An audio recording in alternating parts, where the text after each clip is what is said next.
Napag-usapan natin ang patungkol sa may Divine Ancestor. Ito ay walang iba kung hindi si Twilight Valentine. Napag-usapan natin ang ilan sa mga ginawa niya ng mga High Disciples. Pero bago natin simulan itong video na ito, ay i-roll muna natin ang intro. Hello everyone and welcome to my channel, ang inyong source ng Tagalog na Tansura Contents. Sa channel na ito ay pinag-uusapan natin ang mga nangyayari sa may Tansura Universe. So without further ado, let's get into the video.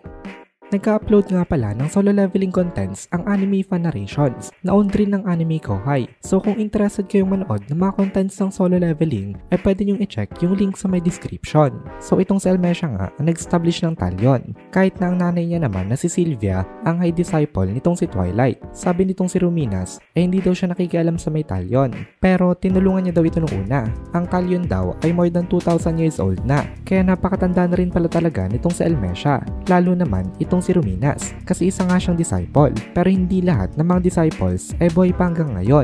Katulad na lang ng ancestor nitong si King Gazelle na isang high dwarf kasi matagal na itong patay. Tsaka ang mga foundays ng fire spirit also known as Enki, pati na rin ang water spirit na tinatawag naman na Siren. Siguro daw wala na itong mga ito kasi hindi na daw sila nagpapakita, pero matatagal daw talaga ang kanilang mga lifespans. Parang katulad daw sila ng mga elves. And speaking of lifespans, mukhang matagal rin daw ang lifespan ng isang high human kasi ginawa daw itong mga ito sa pamamagitan ng pagre-reverse ng attributes ng kanilang divine ancestor. Nagsalita itong si Ruminas na ayaw niya daw sanang i-admit ito, pero siya daw ay parang replika ng divine ancestor nila, and strictly speaking hindi daw talaga siya vampire. Siya daw ay isang high blood. Ginawa daw siya gamit ang blood mismo ng divine ancestor, habang itong si Jahil naman daw ay ginawa gamit ang flesh nito. Mukhang hindi daw nagkaroon itong si Jahil ng ability na mang-absorb ng pawis ng iba, pero when it comes to immortality daw halos immortal na rin ngayon itong si Jahil. Ang divine ancestor daw ay hindi na required na kumain pa. Hindi na nito kailangan ng food nutrients para ito ay mabuhay kasi nabubuhay ito sa pamamagitan ng pagkuha ng energy sa ibang mga creatures.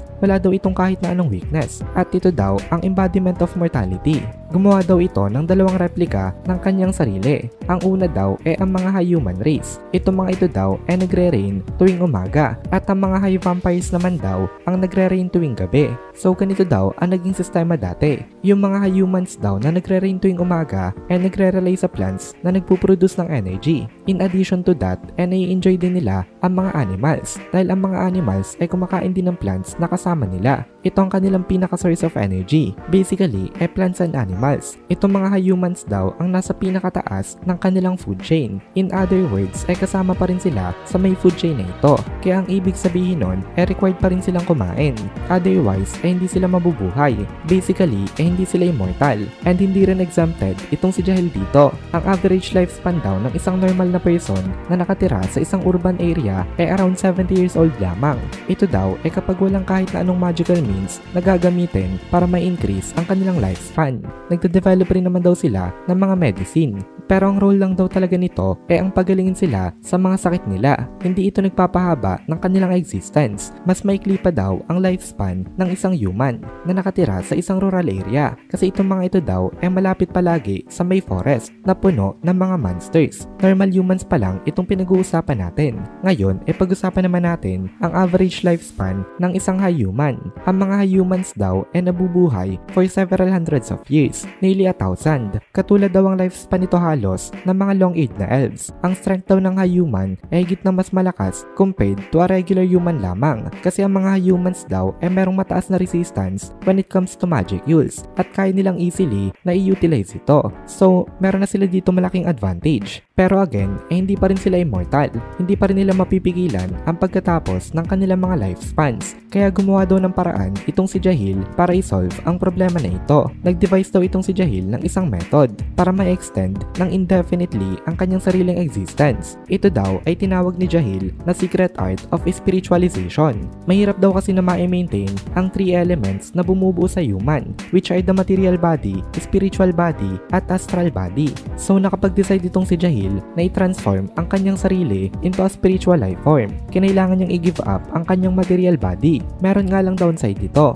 Ang nai-maintain lang niya napakababang level ng ego. Marami daw techniques na naimbento ang mga tao para ma-increase ang kanilang mga lifespan. At pag-usapan natin ang mga yon. Ang pangalawa natin pag-usapan ay yung technique ni Gadra. Ito ay tinawag niya na mystic art of reincarnation. Napaka-risky daw nitong technique na ito dahil inire-reincarnate daw nito ang buong soul habang pinoprotektahan ang kanyang astral body. Pero ang upside naman nito ay makukuha mo na rin ang lahat ng mga knowledge and experiences ng pagtatransferan mong body kapag nagawa mo na makapag-succeed dito sa may reincarnation mo. Then ang kasunod naman ay ang technique nitong si Raizen na tinatawag naman na possession, kung saan ay spiritual body and astral body lang rin ang nai-transfer to another person. Pero hindi daw makukuha nito ang skills na dating ipinopossess ng bago niyang body. Mas safe daw ito compared dun sa may technique nitong si Gadra. Pero higit na mas mahina naman daw itong technique na ito kasi incomplete daw ang possession. Ang mana mo daw kasi dito ay solely na nakarely dun sa may mana nung pinag-transferan mo na body. So kapag mababa ang magic kills count nun, ay limited ka na agad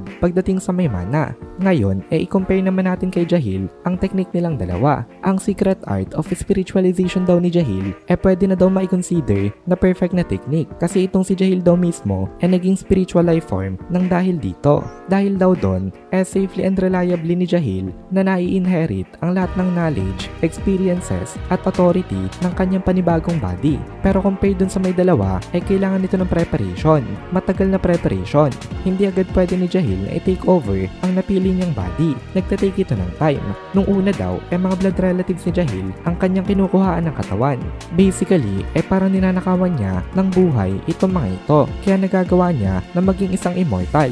At dito na muna natin tatapusin itong video na ito. Kung nagugustuhan mo itong mga videos natin, ay please consider joining the membership para mapanood mo na agad ang mga kasunod na part dahil palaging advance ang ating mga members. Also, ay please consider leaving a like at mag-comment ka na din para ma-boost naman tayo ng algorithm.